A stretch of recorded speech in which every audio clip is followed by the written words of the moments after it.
Bonjour Corinne, Bonjour, bonjour à tous. vous Bonjour êtes, Alexandre et merci pour votre accueil. je vous en prie.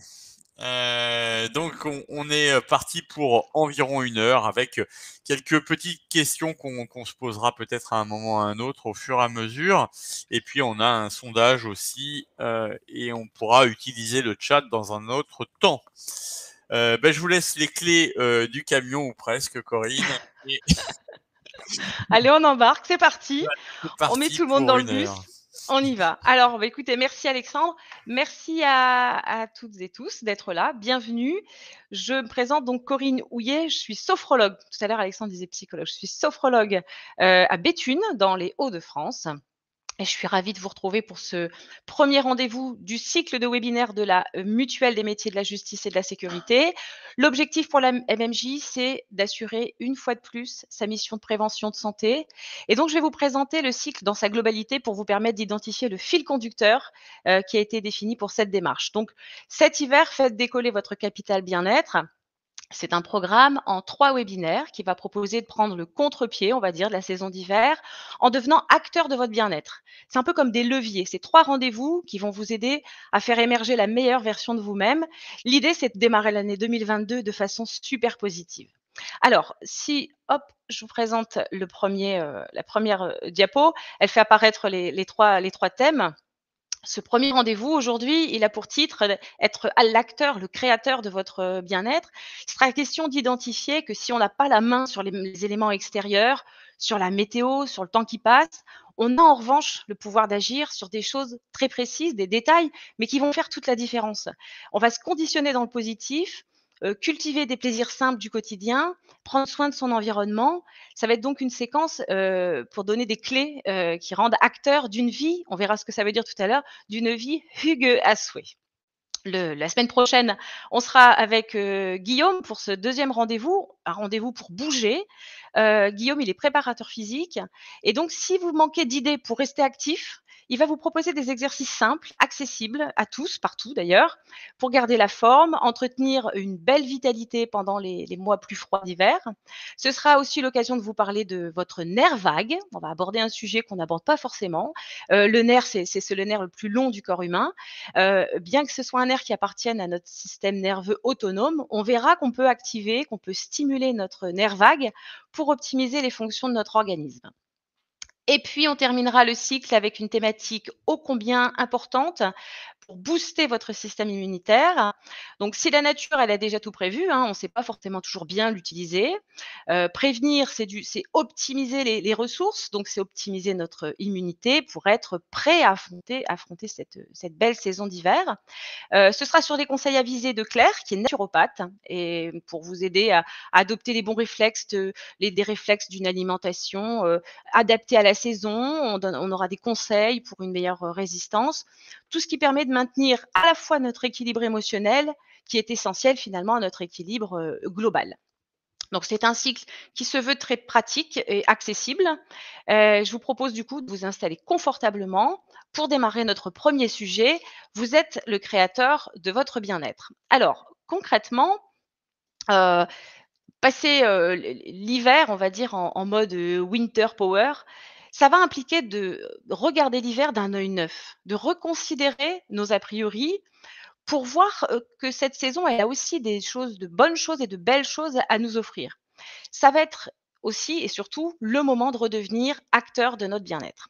On va parler d'un mode de vie simple, on va parler de respiration pour rester bien oxygéné, on va parler de détente pour rester équilibré, on parlera aussi de lumière parce que la lumière, elle peut manquer l'hiver et en tout cas, elle est essentielle à notre fonctionnement.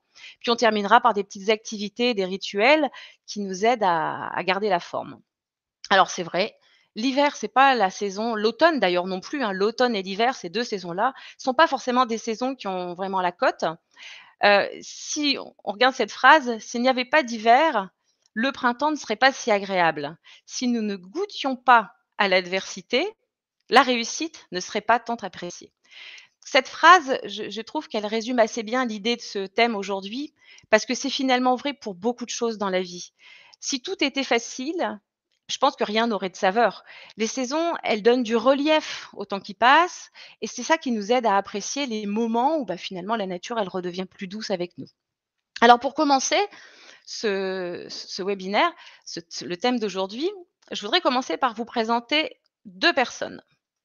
Ces 2 personnes, les voici, madame Ça va jamais et madame Bonpoil. Alors madame Ça va jamais, c'est la grande copine de madame Pas contente. C'est, 2 personnes, madame Ça va jamais, madame Pas contente, vous les connaissez sûrement, hein. On en a soit qui habitent dans notre rue ou on travaille avec, hein, ça on en connaît tous. Et madame Bonpoil, c'est plutôt quelqu'un qui fréquente des gens heureux, des gens rigolos. Donc on voit bien que d'après ces 2 personnages, on a 2 salles, 2 ambiances. Madame Ça va jamais, elle va subir l'hiver. Elle aime pas la pluie parce qu'elle considère que la pluie, ça mouille forcément. Elle aime pas l'hiver parce qu'il fait froid. Elle aime pas allumer ses lumières à 17 heures. Alors qu'en face, sur le trottoir d'en face, on a madame Bonpoil qui a pris le contreparti qui a pris le parti, on va dire la contrepartie de l'hiver. Elle s'accommode de ce qu'elle ne maîtrise pas, comme la météo par exemple. Alors elle va plutôt adapter son mode de vie à son environnement. Elle va regarder la pluie tomber, au chaud depuis chez elle, hein, en se sentant, privilégiée d'avoir un toit sur la tête par exemple. Elle va s'habiller chaudement pour sortir et profiter du bon air. Elle va allumer des bougies pour, donner une ambiance, plus chaleureuse à sa maison. Ça me fait penser à une citation de Coluche qui disait que, on n'est pas responsable de la tête qu'on a, mais on est responsable de la gueule qu'on fait. Bah, c'est un peu pareil pour le temps. On n'est pas responsable du temps qu'il fait, seulement on est responsable de l'attitude qu'on va avoir face au temps qu'il fait. Alors, ça veut dire tout simplement qu'on a le droit on a le choix et le droit d'ailleurs de regarder les choses sous un angle plutôt qu'un autre. Autant on peut rien faire contre les saisons, parce qu'on n'a pas la main, autant on peut décider de notre attitude face à elles. Et si je me conditionne dans le négatif, mes ressentis vont être programmés, préprogrammés dans cette direction. Donc c'est presque comme la prophétie autoréalisatrice. J'ai des pensées négatives qui vont influencer mes actions, qui vont renforcer mes pensées négatives et engendrer toujours des actions plus négatives les unes que les autres. On sent bien le cercle vicieux. Mais on peut enrayer ça. On peut changer le logiciel en considérant que l'hiver, ça va nous offrir un point de vue différent sur les choses, sur la vie. Si j'oriente mon attention sur des choses agréables, si je reste concentrée sur le positif, alors je vais créer des conditions d'une vie plus confortable au quotidien. Alors, moralité, on va faire un peu d'autodérision, mais nous, on a le droit de le faire. Madame Ça va jamais est probablement bien française et Madame Bonpoil doit avoir certainement des origines danoises. Alors, qu'est-ce que les Danois viennent faire dans notre histoire? Pour replanter un petit peu le contexte, il faut s'imaginer, au Danemark, en hiver, le soleil qui se lève plutôt tard, qui se couche très tôt, hein, parfois à 15 heures, 15h30, le soleil se couche déjà. Donc autant dire que c'est un peuple qui voit pas beaucoup la lumière du jour entre novembre et février. Ils peuvent avoir que 7-8 heures de lumière naturelle, par jour seulement. C'est un pays où il peut faire très froid, il peut pleuvoir beaucoup. Pourtant, quand on regarde bien, si on regarde les études, les Danois, ils sont chaque année parmi les gens les plus heureux au monde. Alors, on a des similitudes avec ce pays, hein, on est, comme eux, dans un pays où on a un système de santé qui est performant, on vit comme les Danois dans un pays de liberté, on est contraint à payer des taxes aussi comme eux. Vous voyez, ça nous fait des points communs, avantages, inconvénients, pareil. Mais eux, ils ont un truc en plus, c'est leur façon de se protéger, de prendre soin de l'hiver, pour vivre finalement l'hiver de façon confortable et chaleureuse. Et puis vous allez voir, c'est par des gestes hyper simples et à la portée de tout le monde qu'on peut choisir de faire la différence. En réalité, cette différence, elle est surtout culturelle, hein, chez eux. Ils sont conditionnés depuis le plus jeune âge, à fonctionner de cette façon. Là où nous, on a un tempérament peut-être un peu plus râleur, voilà. Donc, on peut corriger ce petit travers pour améliorer notre qualité de vie. Alors, hop, ce mode de vie à la danoise, cet art de vivre à la danoise, il porte un nom. Vous lisez Hygge, H-Y-G-E, et ça se prononce hygge. Alors, hygge, on peut le dire hygge, on se comprend très bien. Le mot hygge vient d'un vieux mot scandinave qui signifie réconforter ou consoler. C'est, si on regarde bien d'ailleurs la racine du mot, la source du mot anglais hug, qui veut dire câlin, ça ressemble quand même beaucoup. Et le hygge, c'est synonyme de chaleur, de confort, synonyme aussi de proximité, toutes les sensations qu'on va ressentir quand on fait un câlin. Alors, c'est un mot qui a pas d'équivalent vraiment en français. On pourrait dire que ça signifie un sentiment de contentement et de bien-être confortable en profitant des choses simples de la vie. Ça revient à profiter des petites choses de la vie avec des gens qu'on aime dans une atmosphère, conviviale et confortable. Le mot confort, il revient beaucoup dans le Hygge, mais ça signifie plus que ça. C'est lié à des idées de partage, de camaraderie, de simplicité, tout ça dans quelque chose de très harmonieux. Voilà, alors eux, ils ont 5 lettres pour le dire. Nous, on a la langue française, on peut faire des jolies phrases. Donc c'est un art de vivre qui va miser sur le moment présent, sur le plaisir d'être, ensemble. Et pour comprendre ce qui est décrit comme, Hygge, il faut examiner ce qu'il y a de commun à chaque fois. Il y a 5 caractéristiques, principales. On va les détailler. Ces caractéristiques, on va d'abord avoir le confort. Un jour, d'hiver typiquement Hygge au Danemark, c'est par exemple aller faire une bonne marche dans le froid, même dans la neige, dans les bois avec des amis ou en famille. Rentrer ensuite s'asseoir, ensemble autour d'un feu de cheminée, avec son gros pull, ses grosses chaussettes, siroter un petit verre de vin chaud ou un café. Toute la scène, elle va respirer le confort, en fait. La chaleur, le feu qui crépite, les vêtements, bien confortables, tout ça sur un fond de froid enneigé à l'extérieur. La chose qui pourrait rendre l'image encore plus rugueux, ce serait qu'il y ait une tempête qui se déchaîne à l'extérieur. Pour les Danois, plus le contraste est important, plus c'est rugueux, plus je me sens protégée, abritée, privilégiée. Ensuite, il y a l'autre caractéristique qu'on peut appeler le compagnonnage. C'est une autre chose qui rend cette scène si rugueux, c'est le groupe de personnes qui partagent, les amis, la famille. Vous pouvez faire des choses rugueux par vous-même, tout seul. Vous asseoir dans votre canapé, lire un livre, vous blottir dans un plaid. Mais ça va être encore plus écologique, en quelque sorte, de partager ça avec les autres. Les petits rassemblements, d'ailleurs, sont parfaits pour ça chez les Danois. On va considérer que c'est plus bénéfique de se rassembler avec, des personnes, des petits groupes de personnes qu'on aime, plutôt que de se réunir avec, des grands groupes de gens qu'on ne connaît pas. Voilà. Le hygge, c'est souvent décrit comme un art de créer de l'intimité.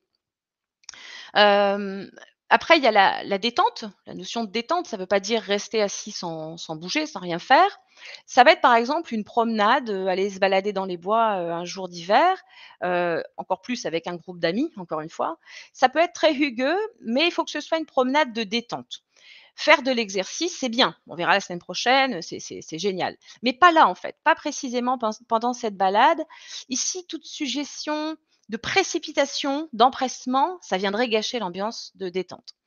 Pour donner un exemple, la petite anecdote chez les Danois, quand on se réunit pour un repas, on commence par l'apéro, on prend l'apéritif et puis ensuite on sort faire une marche, une balade pendant 1 heure ou 2 avant le repas principal. Ça donne un rythme hyper tranquille qui fait partie de l'expérience Hygge. Et puis, la connexion avec la nature également, autre, caractéristique, essentielle. On préconise dans le hygge de se sentir bien à l'intérieur, mais une vie qui est complètement hygge, elle implique de passer du temps à l'extérieur également. Sortir même s'il pleut, profiter des paysages, s'oxygéner, profiter des sons, des odeurs de la nature. On peut aller au contact de la nature, comme on peut la faire rentrer chez soi. Connecter votre assiette à la nature, à commencer par ça finalement. Cuisiner des choses simples, des ingrédients frais, des ingrédients naturels, ça fait également partie du mode de vie. Dans votre maison, vous pouvez aussi mettre des petites fleurs fraîches ou mettre dans un vase des branches, nues que vous avez ramassées pendant une balade. Vous pouvez, limiter la lumière, électrique et allumer des bougies. Tout ce qui va renforcer la sensation d'être connecté à la nature.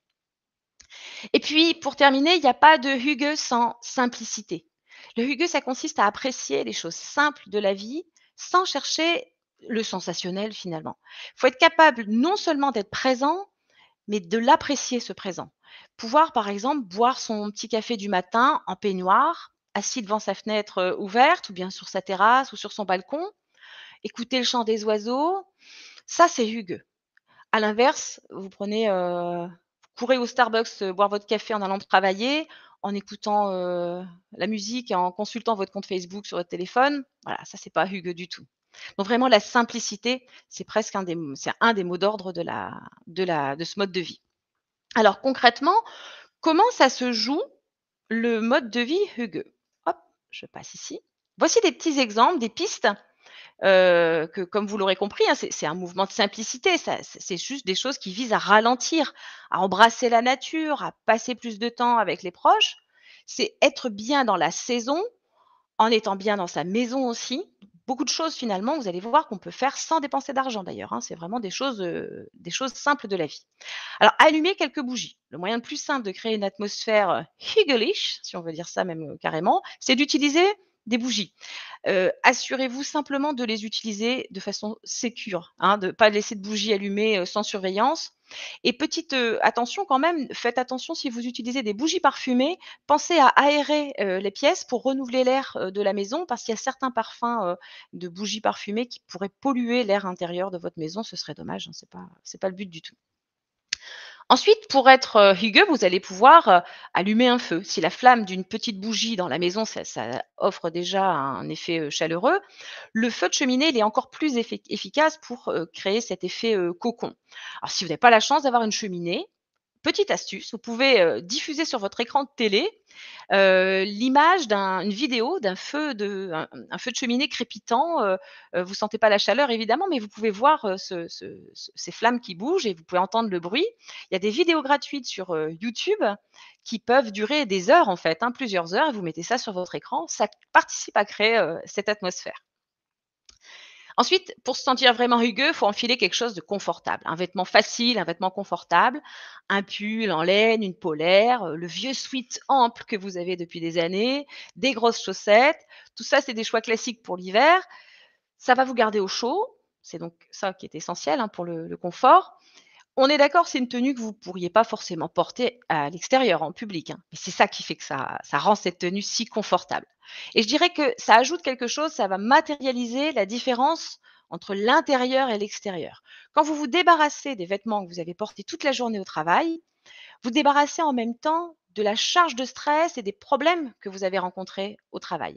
C'est comme enfiler une tenue chaude ou une tenue confortable, c'est comme enfiler une seconde peau. Vous vous enveloppez de quelque chose de confortable, ça aide à marquer une rupture entre les 2 sphères, entre la sphère pro et la sphère perso, hein. Ça crée des sensations agréables assez facilement, c'est quelque chose d'assez facile. Ensuite, faire des longues promenades, hein, par tous les temps, hein, qu'il pleuve, qu'il vente ou qu'il neige, sortez, sortez bien couvert, mais sortez.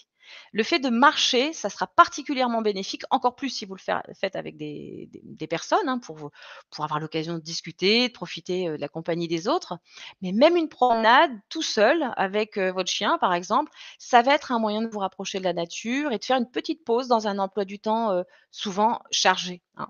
C'est jamais du temps perdu. Aller faire une petite marche, même rapide, même rapidement, pas longtemps, c'est tout sauf du temps perdu. Ensuite, le Danemark, il est connu pour sa culture du vélo. Le vélo, c'est hygge parce que, ça on se déplace à un rythme plus lent qu'en voiture et du coup, ça donne le temps d'apprécier le paysage. Vous voyez des choses en vélo que vous voyez pas en voiture. Si vous avez déjà un vélo, vous pouvez faire l'essai, hein, d'aller, vous rendre au travail avec. Ça change considérablement le point de vue du trajet maison-travail et dans le sens inverse, dans le sens travail-maison, ça offre comme un sas de décompression qui est plutôt considérable. Ah, il y a des études, hein, qui montrent, hein, que les gens qui font le trajet, jusqu'au travail en vélo, ils se sentent plus équilibrés et plus heureuses que celles qui vont en voiture. Alors le vélo, il a la cote en ce moment, hein, c'est pas forcément, évident de trouver des vélos parce qu'apparemment la demande est très forte. Mais, d'ailleurs, vélo classique ou vélo électrique, je pense que l'essentiel c'est aussi de sentir, les éléments, sur vous quand vous pédalez. Partager, un repas, en sachant que la cuisine maison, elle sera encore plus hygge que les repas au restaurant pour le coup. Pour que votre hygge, votre dîner, soit plus hygge possible, vous allez privilégier des aliments de confort, plutôt que de la grande gastronomie d'ailleurs. Vous allez privilégier des ingrédients frais, naturels et puis pour la présentation, vous allez pas faire de chichi, c'est pas utile de faire sophistiqué. Imaginez des plats simples comme des crêpes, des plats de famille, des plats mijotés, des produits de saison, de la soupe, un crumble, vous voyez, c'est des choses simples en termes de présentation. Tout ce qui va vous sembler réconfortant et encore une fois, c'est encore plus hygge si vous partagez ce repas. C'est encore plus hygge comme ça. Alors boire quelque chose de chaud, naturellement, ça participe à créer du confort. La boisson hygge par excellence au Danemark, ça va être le vin chaud épicé. Heu, après concrètement, toutes les boissons chaudes, hein, le café, le thé, un potage même, un chocolat chaud, tout ça, ça contribue à créer une atmosphère rugueuse. J'imagine une journée froide, humide, ça va être hyper agréable de rentrer, s'asseoir à l'intérieur et de se réchauffer les mains autour de quelque chose de chaud, tout simplement, en fait. Alors après, bien sûr, la lecture aussi, hein, c'est une activité rugueux par excellence. Ça aide à ralentir la lecture. Ça aide à se détacher du monde moderne, du monde, très actif, très rapide à l'extérieur. Encore une fois, si vous voulez augmenter les bienfaits, de la lecture, installez-vous confortablement dans votre canapé, avec votre livre, enroulé dans un plaid, devant la cheminée, par exemple. Vous voyez, on peut associer bien sûr après, plusieurs activités en même temps. Regarder la télé, ça peut également être une activité rugueuse, surtout si vous le faites avec d'autres gens, si vous regardez la télé à plusieurs. Pour les Danois, vous voyez, plus ça fait peur et plus c'est rugueux. C'est bizarre, mais ils considèrent que c'est encore plus agréable de regarder quelque chose qui fait peur quand on sait qu'on est en sécurité, qu'on est bien confortablement installé chez soi. Des choses qui font peur, je parle de fiction, hein, bien sûr, hein, pas, les actualités, qui peuvent être anxiogènes. Ça, c'est pas du tout rugueux, hein, pour le coup. Donc même une bonne série, sur Netflix en famille ou avec les amis, ou bien les films de Noël, hein, de l'après-midi sur TF1, ça marche aussi, hein, chacun son truc. Après, organiser une soirée de jeux de société, c'est également une façon, très rugueux de passer une soirée entre amis. Les jeux de société, les jeux de table, ils sont très bien pour s'amuser à la maison et c'est un bon prétexte pour s'éloigner des technologies, en fait, les technologies un peu de pointe, de tout ce qui nous pollue en temps normal. C'est une activité, les jeux de société, qui va cocher plusieurs cases dans le rugueux. C'est à la fois le partage, la détente et la simplicité. C'est vraiment, 3 critères des jeux de société. Du coup, ça coche bien les cases de cet art de vivre. Pensez au puzzle. Le puzzle, il a des vertus hyper puissantes. On s'en rend pas compte, on a oublié les puzzles. Ça revient un peu à la mode d'ailleurs depuis les confinements. Le fait de reconstituer une image en morceaux, ça va agir sur notre cerveau, sur notre façon d'aborder les choses de la vie. Ça aide à mettre de l'ordre dans nos idées. Le fait de ranger les pièces comme ça pour retrouver, l'image. Ça a tendance à c'est de nature à stimuler, à améliorer toutes les capacités cognitives, hein. Le fait de passer du détail au global, du global au détail sans arrêt. Ça développe des habiletés, de la flexibilité, ça nous rend plus vifs d'esprit. Tout ça travaille la concentration. Ça aide aussi à l'attention sélective. Le puzzle, c'est, typiquement, une activité qui permet de se concentrer sur ce qui est important, c'est-à-dire que les pièces que je cherche et du coup, ça inhibe tout ce qui est distracteur, en fait, les pièces dont j'ai pas besoin et donc si on me fait le parallèle avec la vie de tous les jours, c'est plutôt, utile. Là encore, hein, d'ailleurs, construire un puzzle à plusieurs, ça va être encore plus bénéfique pour le cerveau parce qu'il y a de l'interaction, de la collaboration. C'est vraiment super positif. On pourrait faire un webinaire un jour rien que sur les puzzles parce que c'est vraiment quelque chose qui apporte beaucoup. Ensuite, chanter chez les Danois, c'est quelque chose qui est courant. Le danois chante des chansons traditionnelles, folkloriques ou des chansons, d'aujourd'hui parce que ça aide à affirmer ce sentiment de simplicité, de gaieté, de partage. Heu, Si vous regardez bien, quand on observe les pays où la météo elle est un peu rude l'hiver, on va observer chez ces peuples, une tendance à se resserrer, à l'intérieur, à jouer de la musique, à chanter, je pense aux Irlandais, par exemple, hein, ils vont se serrer dans des pubs, ils vont chanter, jouer du violon, ils vont se réchauffer, à la Guinness. Tout ça, c'est ancré dans la culture. Chez nous, on a plus peut-être, enfin, je sais pas, c'est peut-être un peu cliché, hein, mais l'image des guinguettes, sur les bords, sur les rives des canaux, en plein air, les gens qui s'amusent, qui dansent dehors. On a peut-être moins la culture de la fête à l'intérieur. Enfin, moi, je suis du Nord, donc on sait faire la fête à l'intérieur aussi, hein, parce que la météo peut être rude. Mais c'est peut-être un petit peu moins la culture de notre pays. Et puis après, le snuggle, je ne sais pas si ça se prononce comme ça d'ailleurs, je connais pas la prononciation exacte. C'est un mot qui veut dire se blottir en fait, ça veut dire se faire des câlins. C'est rugueux parce que c'est confort, c'est détente, c'est simple. Blottissez-vous dans une couverture avec votre conjoint, avec vos enfants, avec votre chien, votre chat ou bien tout le monde en même temps. Retenez qu'un câlin, ça apporte du bien-être, de l'empathie. Tenir une personne dans les bras pendant au moins 20 secondes, ça libère l'ocytocine, l'hormone de l'amour et de l'attachement. Vous voyez, simplement se faire des câlins. Ça fait partie des idées qui vont contribuer à rendre votre vie plus rugueux, plus simple et plus confortable. Alors, les articles sur le rugueux ont tendance à se concentrer quand même souvent sur les activités d'hiver, les jours froids, les jours sombres, Ça fait forcément, penser enfin, c'est le moment idéal, on va dire, pour se créer du confort, dedans. Mais ça signifie pas pour autant qu'il y a pas de place pour le hugge l'été. Quand il fait chaud, on va avoir des activités qui vont être axées sur le plein air, le pique-nique par exemple, allumer un brasero sur la terrasse, pour l'apéritif le soir, se trouver une séance de cinéma en plein air. Tout ce que le hugge il va être ça va être une question l'été de plutôt de compagnie, de comment je m'entoure et de connexion avec la nature. Alors, on peut faire un petit sondage, de voir parmi vous, comment vous alors Alexandre va nous lancer le petit sondage, je pense. Est-ce que votre vie est hygge? Petit sondage, estimez-vous que votre vie actuellement, elle est hygge ou suffisamment ou pas encore assez? On va voir, ça veut dire qu'on est peut-être On en va bonne voie. laisser, nos apinautes qui n'ont peut-être pas encore tout à fait, l'habitude de voter sur le système de sondage. Vous avez un petit bouton envoyer en bas de page qui va vous permettre, de nous, redonner, la réponse. C'est assez intéressant pour le moment. Je vous laisse, encore quelques instants. Merci, hein, ça donne envie de voyager en tout cas, Corinne, hein, et Oh ben, ça on fait peut du bien. reproduire ça chez nous, hein. Voilà. Allez, encore quelques instants pour, les personnes présentes, nombreuses avec nous aujourd'hui. Merci, à chacun et chacune, d'entre vous. Et encore, peut-être quelques secondes pour, avoir un maximum, de votes. Voilà, alors qu'on a une personne qui nous dit: «Je suis sur cette voie du mieux-être, mais votre témoignage m'aide à rajouter des outils de bien-être». Bah, c'est super, Ça, c'est top. c'est bien, voilà. Allez, on C'est a tout de c'est une suite démarche optimiste, positive.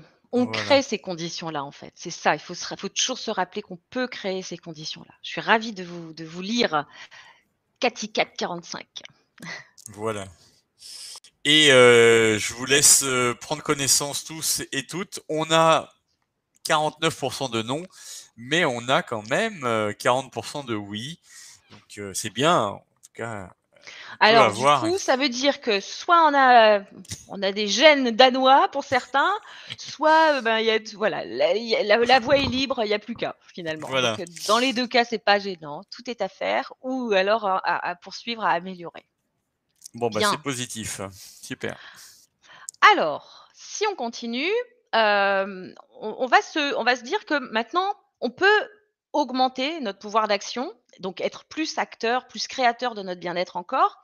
Et pour ça, je vous propose qu'on fasse 3 petits focus sur des choses essentielles. On va faire un focus sur la respiration, un focus sur la détente, la relaxation et un focus sur la lumière parce qu'on sait qu'elle peut manquer, l'hiver. Alors, premier focus, on va faire, sur la respiration parce qu'on le disait, c'est très important de rester oxygéné tous les jours. Notre corps d'ailleurs, comme notre maison, hein, a besoin de s'aérer. Vous allez d'ailleurs essayer de sortir le plus possible entre 10 heures et 15 heures, hein, pour vous exposer à la lumière du jour. Donc respirez. On va passer en revue des techniques qui permettent de bien oxygéner l'organisme et d'améliorer les échanges gazeux, tout simplement. Alors, ces respirations, je vais vous présenter plusieurs types de respiration. Je les ai classées en 3 catégories. Les respirations relaxantes, les respirations équilibrantes et les respirations dynamisantes. Première respiration relaxante, vous allez voir, c'est hyper simple et on peut reproduire ça partout.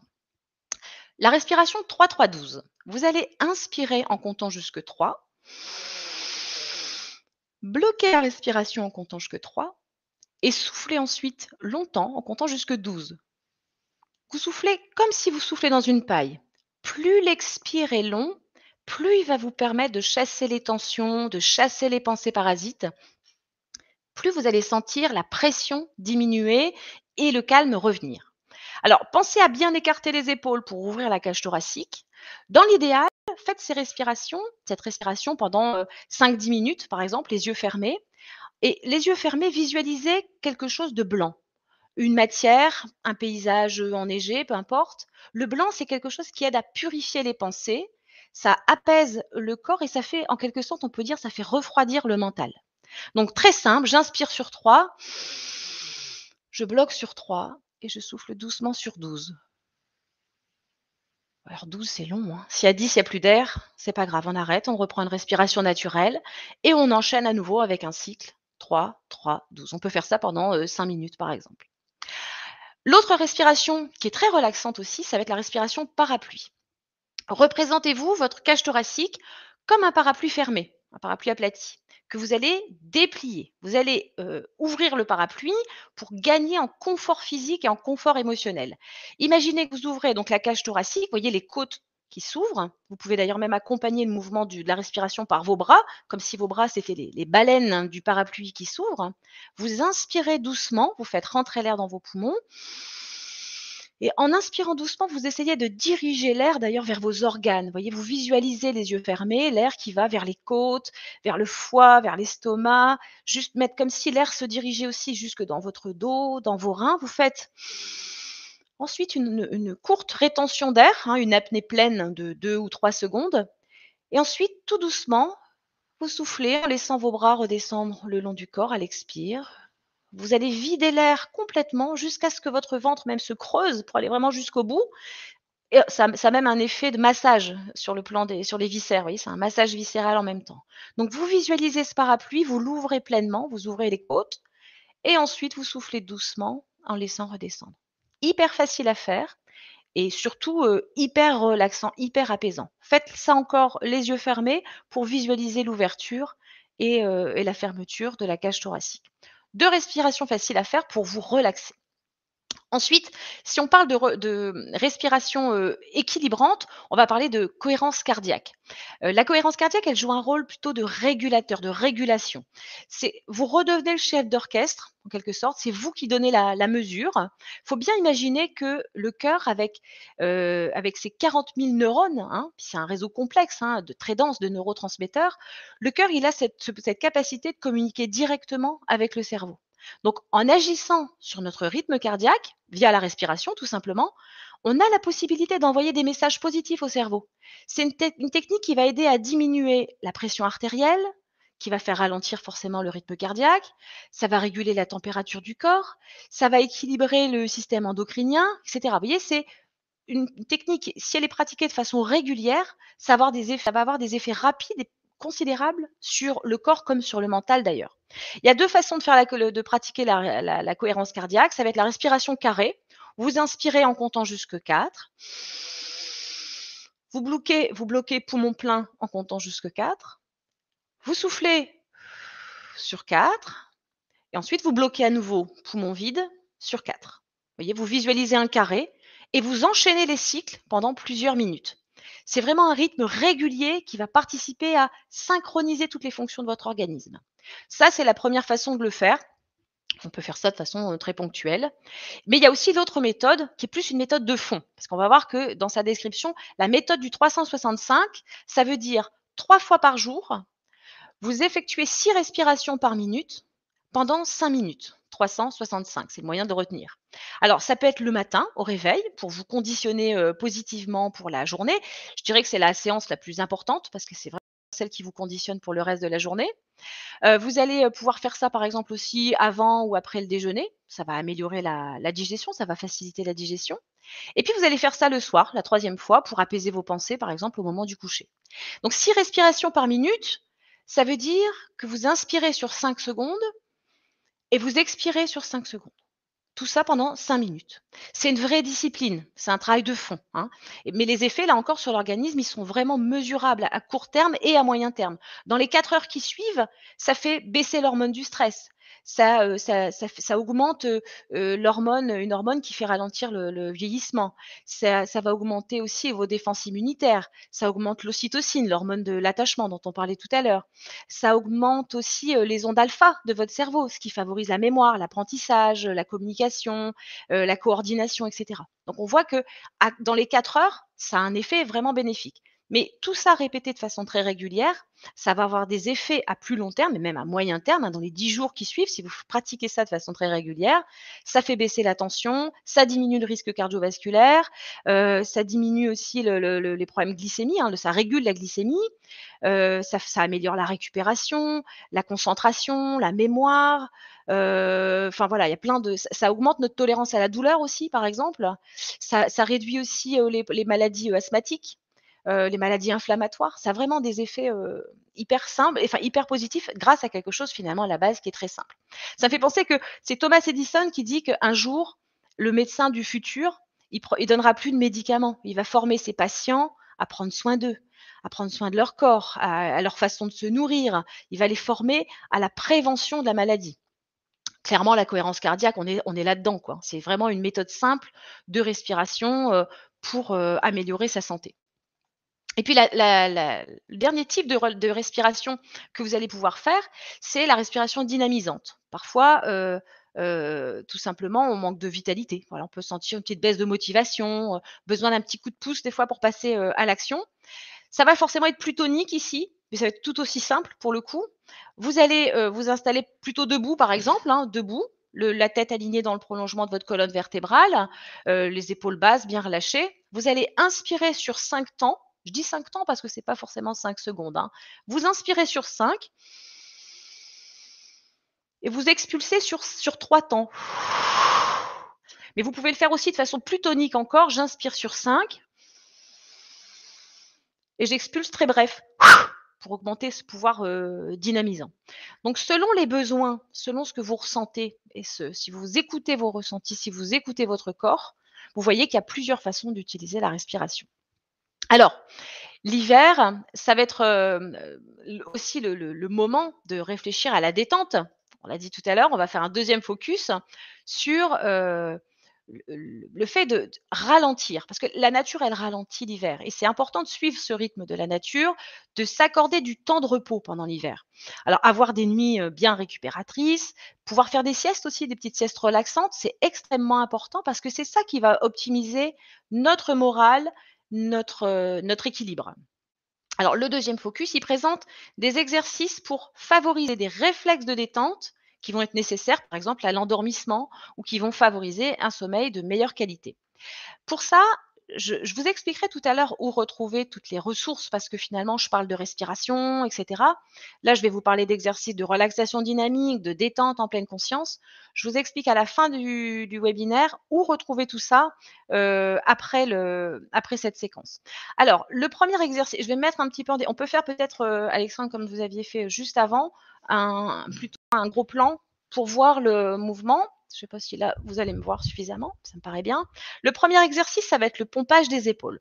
Le pompage des épaules, c'est un exercice de sophrologie, de relaxation dynamique. Vous allez pratiquer ça debout, les pieds écartés de la largeur du bassin, le dos droit, la tête alignée dans le prolongement de votre colonne vertébrale, les épaules bien relâchées, les bras le long du corps, les yeux fermés. Toujours les yeux fermés parce que ça nous aide à avoir le regard tourné vers soi. On est plus concentré sur ses ressentis. Cet exercice, il va détendre tout le haut du corps. Vous allez inspirer par le nez en gonflant la poitrine. Vous allez bloquer la respiration et fermer les poings. Et avec les épaules, bras tendus, vous allez pomper comme ça, comme si vous cherchiez à pomper. Et ensuite, souffler en relâchant. Relâchez bien. Cet exercice de relaxation dynamique, il a un pouvoir hyper puissant et très instantané, je dirais. Plus vous allez le refaire, plus vous allez développer les effets, les bénéfices. Mais tout de suite, maintenant, vous ressentez l'effet. Ça va libérer toutes les tensions du haut du corps. Les tensions qu'on ressent d'ailleurs, c'est là où on somatise notre stress, notre anxiété, etc. Donc, tout ce qui permet de se libérer de la charge émotionnelle, cet exercice, il est vraiment bien parce que l'effet, il est dans la poitrine, dans les épaules, trapèze, nuque, haut du dos. C'est vraiment un exercice agréable pour détendre le haut du corps. Cet exercice, vous allez le répéter plusieurs fois de suite et toujours avoir des temps de pause entre deux pour pouvoir écouter vos ressentis et être à l'écoute de ce que votre corps vous renvoie comme signal, on va dire. Donc ça, c'est le premier exercice de relaxation dynamique. Le deuxième, ça va être les rotations axiales. Pareil, très simple. C'est un exercice où vous allez être debout, pieds écartés à la largeur du bassin, solide sur vos jambes et très souple en haut. Les rotations axiales, ça consiste à inspirer, bloquer la respiration et tourner sur votre axe. Vous voyez, les bras hyper souples, ça détend les bras, ça détend la sangle abdominale, sans se cogner, c'est encore mieux. Ça détend la sangle abdominale et ça détend les lombaires. Puis ensuite, vous soufflez, vous relâchez, vous revenez en position droite. Cet exercice, pareil, c'est de la relaxation dynamique, c'est de la sophrologie. C'est un exercice qui va vous permettre de vous recentrer, pour le coup, ça marche bien, et ça va vous permettre de travailler sur toute la sangle abdominale, de libérer les tensions qu'on peut avoir dans le bas du dos. On dit que les problèmes de dos, la solution, le remède, c'est le mouvement. Clairement, la relaxation dynamique, ça participe à libérer des tensions. Donc là, pour détendre le bas du dos et les lombaires, rotation axiale, ça va être parfait. Pareil, c'est un exercice que vous allez faire plusieurs fois et entre chaque répétition, vous allez prendre le temps d'accueillir, de vous mettre à l'écoute de votre corps. Troisième exercice de relaxation dynamique qui va participer à détendre le corps tout entier, ça va être les hémicorps. Un hémicorps, c'est une partie du corps. C'est mon hémicorps droit, mon hémicorps gauche. Vous allez travailler en plusieurs temps. Vous allez imaginer une ligne médiane qui traverse votre corps. Vous allez inspirer d'abord en levant le bras droit vers le ciel. Vous bloquerez la respiration et vous allez tirer sur votre côté droit, comme si votre main pouvait toucher le plafond et comme si votre jambe s'enfonçait dans le sol. Vous voyez, vous pouvez contracter la jambe. Ensuite, vous soufflez, vous ramenez le bras le long du corps, vous soufflez, vous relâchez. Pareil, vous allez faire ça plusieurs fois à droite. Vous allez sentir un déséquilibre. Vous allez avoir la sensation d'être hyper détendu à droite avant de faire le côté gauche. Pareil, après, on inspire, on bloque la respiration. On tire sur son côté gauche. On essaie de toucher le plafond et d'essayer d'avoir cette sensation de la jambe qui s'enfonce dans le sol, comme des racines, hein, oui, comme un arbre. Et on souffle, on relâche, on revient les bras le long du corps. Pareil, on fera ça plusieurs fois à gauche pour revenir à l'équilibre. Et une dernière fois, on va inspirer en levant les bras vers le ciel, les deux bras ensemble, et ensuite on souffle, on relâche. Donc 3 exercices de relaxation dynamique très simples, faciles à reproduire. Alors si vous avez des petites douleurs dans les épaules, si vous avez des douleurs dans le dos, n'allez jamais au-delà de ce que vous pouvez faire. Faites le mouvement dans la mesure de ce qui est disponible, ce qui est possible de faire. Ne forcez pas, n'allez jamais au-delà, pas créer de la douleur sur de la douleur. Ça, plus vous allez le faire, plus ça va se détendre, ça va se dénouer. Peut-être que l'amplitude du mouvement, elle grandira au fur et à mesure. N'allez jamais au-delà de ce qui pourrait devenir du coup de l'inconfort. Donc ça, c'est pour la relaxation dynamique. C'est des choses qui sont faciles à faire, que vous allez pouvoir reproduire facilement à la maison. Vous pouvez faire ça même au travail, peut-être dans votre bureau ou dans une pièce un petit peu à l'écart. Il faut que ce soit répété de façon régulière pour que ça porte ses effets. Ça, c'était pour la partie en mouvement. Pour la partie plus statique, j'ai prévu pour vous 2 exercices différents. Des exercices de détente en pleine conscience. Ça aussi, c'est de la sophrologie. Le body scan, c'est un exercice qui consiste à s'installer confortablement. Alors, par exemple, vous pouvez vous installer dans votre canapé, dans votre lit, ou confortablement même sur votre chaise de bureau, hein, si vous êtes au travail. C'est quelque chose pareil que vous pouvez faire le plus souvent possible. Un exercice de détente qui consiste à se concentrer sur chaque partie du corps et détendre à chaque fois cette partie du corps, de prendre conscience de cette partie du corps et de la détendre. Vous allez faire ça sur le corps tout entier, jusque de la tête jusqu'aux pieds. C'est un exercice qui, on pourrait dire, ça remet les compteurs à zéro. Quand on a fini cette relaxation, comme on a scanné le corps tout entier, on a l'impression d'avoir remis les compteurs à zéro. On se sent à nouveau plus frais, plus disponible, plus relax, plus détendu, plus frais mentalement et physiquement. Et puis, la visualisation que j'ai pensé plutôt pas mal pour l'associer au thème qui était aujourd'hui, un exercice de pleine conscience pour faire émerger des ressentis positifs dans le corps comme dans la tête, en fait, hein. Et pour faire sens avec la thématique de la MMJ, c'est une relaxation que vous allez pouvoir retrouver, hein, comme je vous disais tout à l'heure sur les supports, je vous expliquerai tout à l'heure. Une visualisation qui permettra de visualiser les saisons qui s'enchaînent et prendre conscience de notre capacité naturelle à suivre ces changements, à nous adapter à ces changements, prendre conscience finalement qu'on fait partie de la nature. C'est vraiment une relaxation plutôt simple et plutôt agréable finalement. Voilà pour les exercices, pour les petits exercices faciles, le focus détente pour rester en forme cet hiver. Alors après, troisième focus, La lumière. Lumière naturelle, luminothérapie. Le fait que la lumière diminue en hiver, ça va avoir un impact sur, certaines personnes, hein, qui peuvent même aller jusqu'à souffrir parfois de petites dépressions saisonnières. La lumière, c'est le principal donneur de temps de notre horloge biologique, de notre horloge biologique, pardon. C'est, en fonction de notre exposition à la lumière du soleil, si cette luminosité n'est pas suffisante, notre horloge interne, elle peut se dérégler, hein, du coup, on peut voir apparaître des troubles qu'on n'a pas forcément, en temps normal. Donc plus de stress, des somnolences, des troubles de l'humeur aussi parfois. On peut voir notre immunité aussi, réduire, des difficultés de sommeil, d'endormissement également. Alors concrètement, pour vous expliquer comment fonctionne l'effet de la lumière sur notre organisme. Quel est l'effet de la lumière sur notre organisme?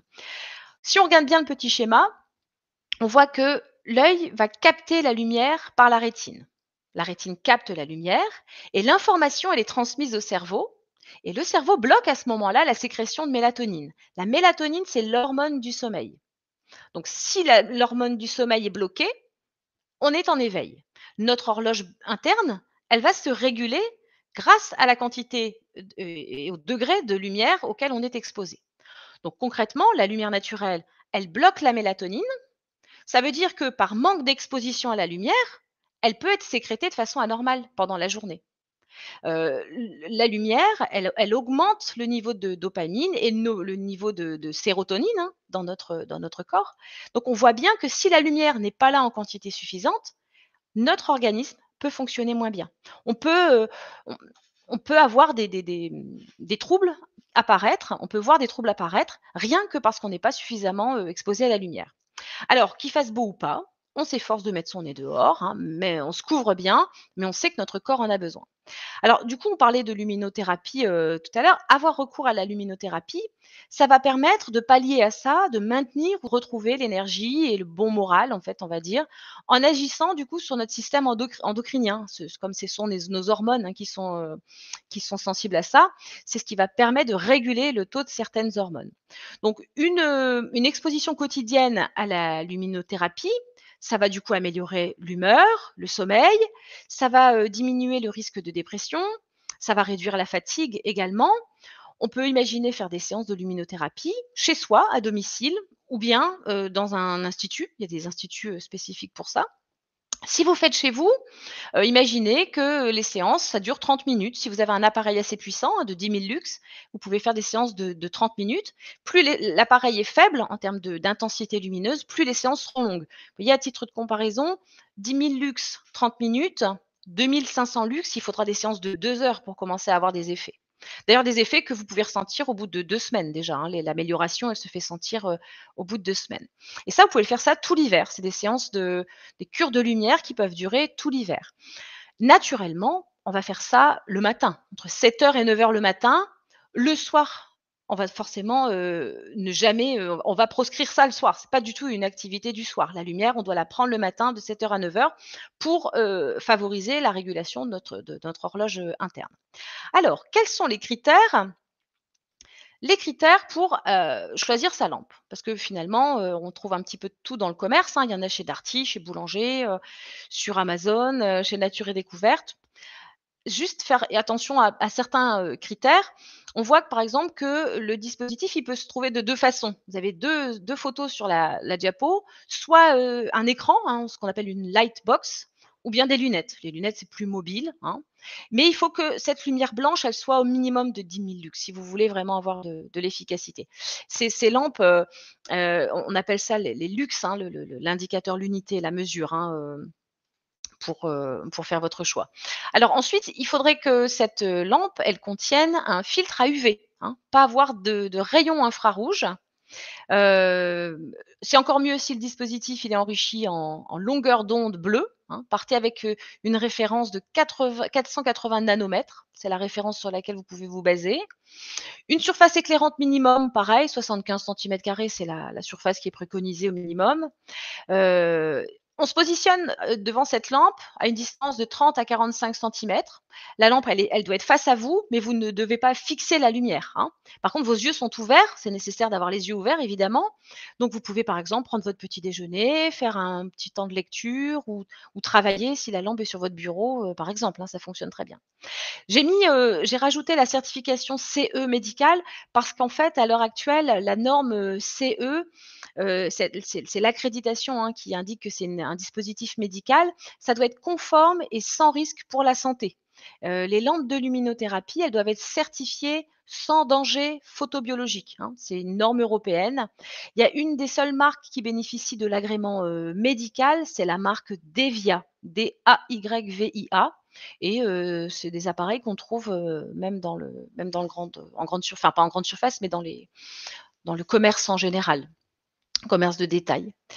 Après la taille, c'est pas un critère anodin non plus, hein. La taille de la lampe, ça va avoir un effet, un impact sur votre mode d'utilisation et sur l'efficacité. Si on veut que les rayons lumineux soient suffisamment efficaces sur les photorécepteurs de la rétine, il faudra un spectre quand même assez large, assez grand.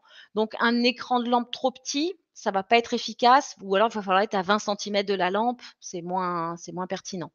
Après une lampe plus grande, forcément ça prend plus de place, mais c'est aussi vendu plus cher. Donc c'est de trouver le bon compromis, c'est faire un choix qui est personnel. Le design et l'ergonomie, ça peut être important aussi, hein. Est-ce que je veux utiliser cette lampe sur mon bureau? Est-ce que je veux la poser sur une table?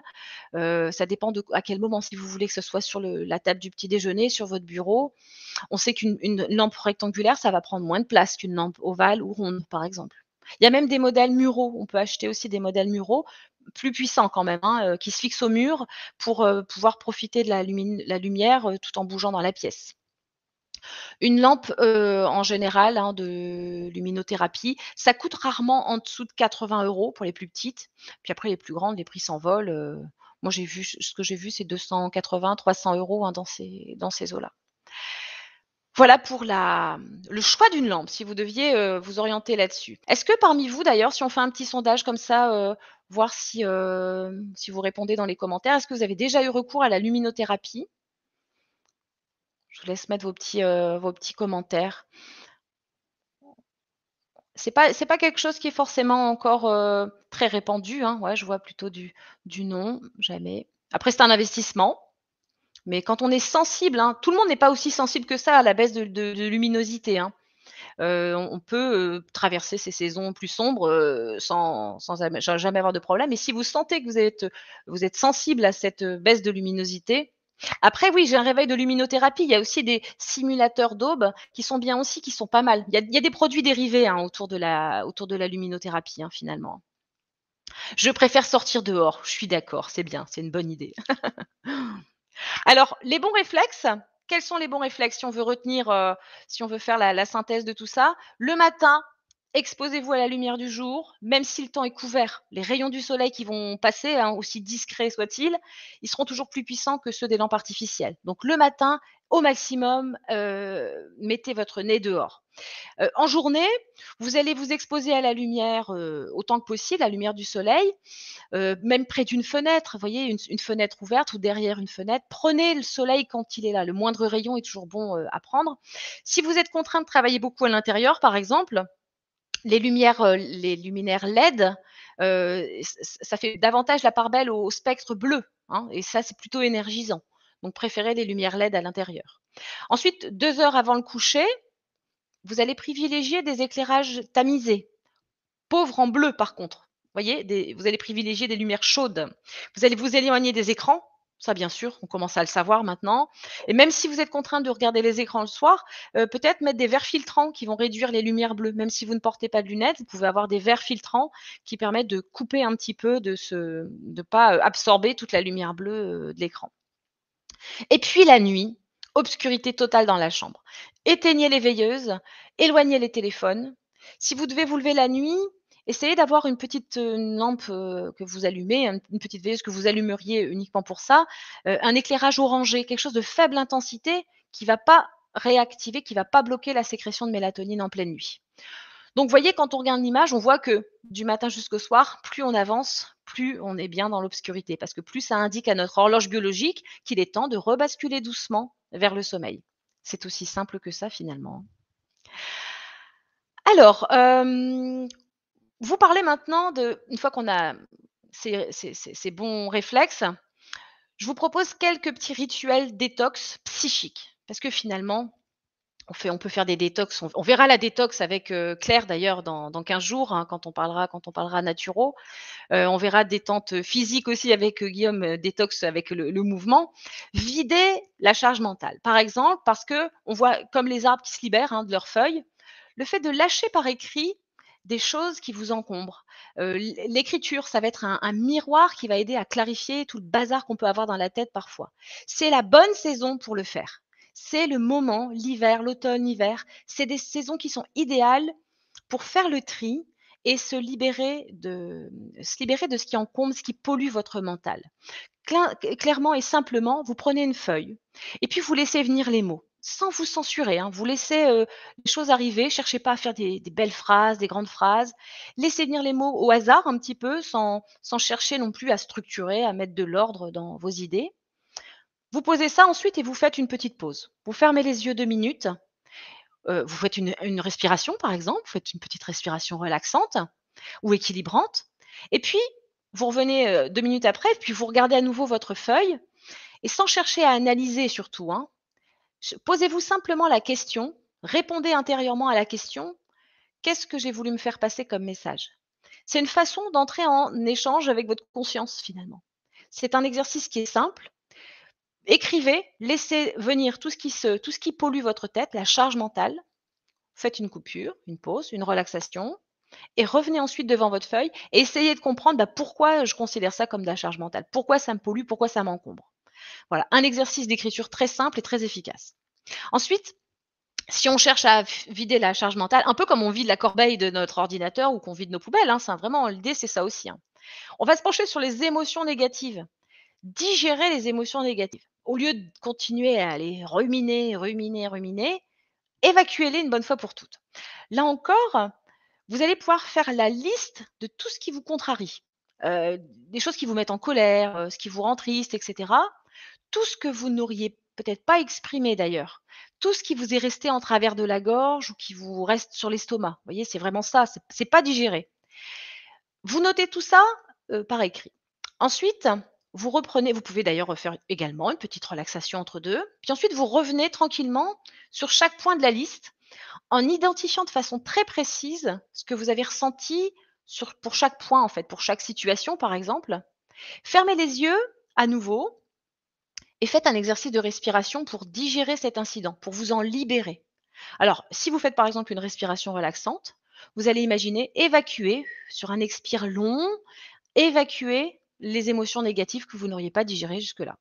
Alors, si vous voulez faire ça de façon plus tonique, vous faites une respiration dynamisante. Vous voyez, j'inspire, je mobilise toute ma ressource et ensuite, j'expulse cette émotion négative. Vous voyez, vous pouvez le faire comme ça. Mais ça implique, ça impose de se poser la question, de se pencher sur la question à un moment donné.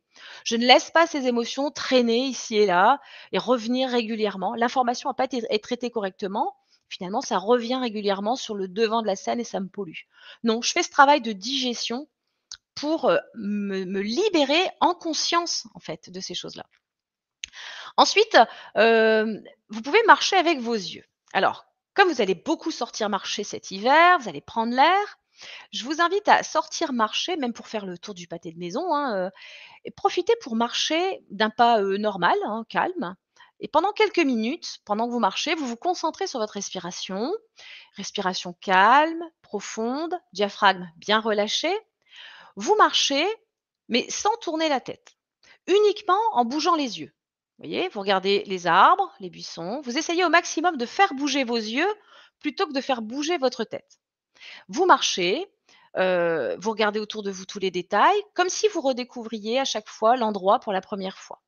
Et vous allez voir que vos pensées vont se clarifier. Concrètement, une marche tranquille comme ça, elle est parfaite pour se dépolluer la tête, pour, se libérer, la tête de toutes les pensées parasites et ça n'est pas le mouvement de vos pieds qui va provoquer cet, soulagement, cet allègement psychique, mais c'est le mouvement de vos yeux. Quand vous vous baladez dans la forêt, par exemple, vos yeux vont constamment être attirés par les arbres, les feuilles, ce que je vois au loin, ce que je vois de près. Ces mouvements des yeux, ces mouvements oculaires, ils ont la propriété de synchroniser les 2 hémisphères de votre cerveau et du coup, ça libère les neurones qui étaient restés bloqués. Les neurones qui restent bloqués, c'est ceux qui restent bloqués par une émotion négative, par une pensée négative et cetera. En fait, ça aide à réagencer les neurones dans le cerveau. Si vous regardez bien, c'est un peu comme une séance de MDR. Le MDR, c'est une méthode de désensibilisation, de retraitement par les mouvements oculaires. C'est une méthode qui est connue, son efficacité est connue pour le traitement du syndrome de stress post-traumatique ou pour le traitement des phobies. Mais en fait, marcher dans les bois, faire une balade dans les bois en faisant aller vos yeux, c'est une auto-EMDR, une séance d'auto-EMDR naturelle. Vous voyez, on peut faire prendre à cette balade dans les bois une toute autre, fonction. Ensuite, j'ai mis de changer votre rapport au mail.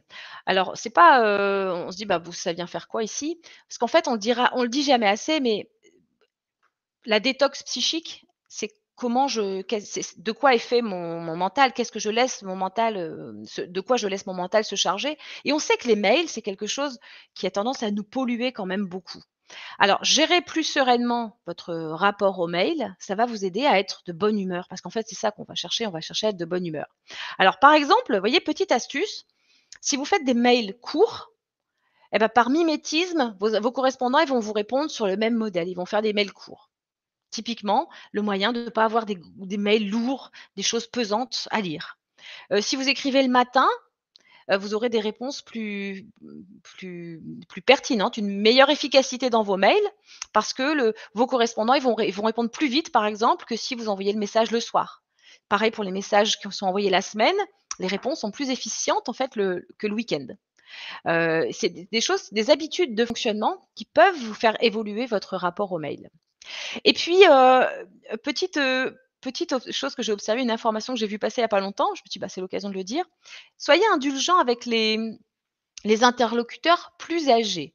Il y a une étude qui montre qu'un adolescent va répondre à un mail en moyenne en 13 minutes. Là où un quinquas, il va répondre à un mail en 47 minutes. C'est générationnel. On n'est pas dans la même instantanéité selon l'âge. Donc parfois, ça sert à rien d'être de mauvaise humeur parce qu'on attend une réponse. Il faut juste s'adapter à son interlocuteur. Voyez, le rapport au mail, on peut le faire évoluer pour rester de bonne humeur et rester calme dans sa tête en fait. Alors après, j'ai marqué profiter des bienfaits de la nostalgie. Et quand on a démarré, pour ceux qui sont arrivés juste avant tout à l'heure, Alexandre nous a mis une petite musique d'attente, 1988, Joe le taxi. 1988, j'avais 10 ans, je me suis revue, en train de danser dans ma chambre. La nostalgie, contrairement à ce qu'on pourrait penser, ça peut faire du bien. Moi, ça m'a fait énormément de bien d'écouter cette musique tout à l'heure. Alors ça nous invite à relire le passé de façon positive, comme si on faisait la paix avec le passé. Alors ça peut être à travers des musiques, hein, ça peut être en regardant des vieilles photos, le fait on réinvestit le présent en se disant que, ben, ce présent, il va se transformer en passé lui aussi à un moment donné. Donc paradoxalement, cultiver la nostalgie, ça aide à mieux vivre le présent. Donc c'est pas mauvais d'être un petit peu nostalgique de temps en temps. Et de la même manière, oser les musiques tristes. Bon, tout à l'heure, c'était pas de la musique triste, hein, pas du tout, mais ça fait pas de mal au moral, au contraire. Les moments de déprime peuvent avoir tendance à passer plus vite avec des musiques tristes que si vous écoutez des musiques gaies. C'est comme si ça nous aidait à se libérer d'une émotion, à la vivre, à l'accompagner pleinement, à la vivre à 100%, au lieu de la laisser se distiller comme ça pendant des heures ou pendant des jours. C'est un peu comme un accélérateur, ça nous fait gagner du temps dans le traitement de l'information. Donc les musiques tristes, n'en ayez pas peur, au contraire, optez pour certaines musiques à la fois tristes et nostalgiques, vous voyez, pour, combiner l'effet des 2. Ça peut avoir un effet super positif sur votre morale, sur votre mental. Et puis je vous ai mis, 2 petites, ressources, côté lecture. S'il vous reste un petit peu de place sur la table de chevet, je vous recommande les ouvrages, très feel good du professeur Lejoyeux, le bien nommé docteur Lejoyeux. Alors le premier, Tout déprimé est un bien portant qui s'ignore. C'est un livre qui est vraiment génial, qui date un petit peu maintenant, ça fait un moment que c'est sorti, mais ça regorge d'astuces et d'éclairages très simples qui mettent l'accent sur notre pouvoir d'action pour aller bien, en fait. C'est clairement une lecture de maintenant, quoi, de automne-hiver, c'est clairement une lecture de maintenant qui fait prendre conscience de la part possible, en fait, de la part d'action possible pour améliorer notre bien-être. Et l'autre plus récent, c'est les 4 saisons de la bonne humeur.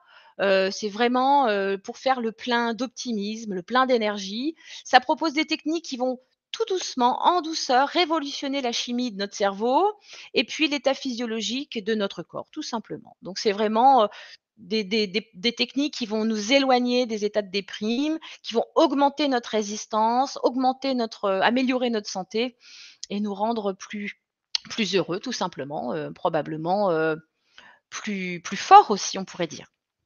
Voilà pour les ressources. Alors, juste derrière ça, je vous ai mis, comme je vous disais tout à l'heure, on parlait des respirations, on a parlé des exercices de relaxation dynamique, on a parlé des exercices de détente, etc. Pour retrouver les ressources très pratico-pratiques de ce webinaire, à partir de demain matin, ce sera en ligne sur le site sophrologie-béthune.fr.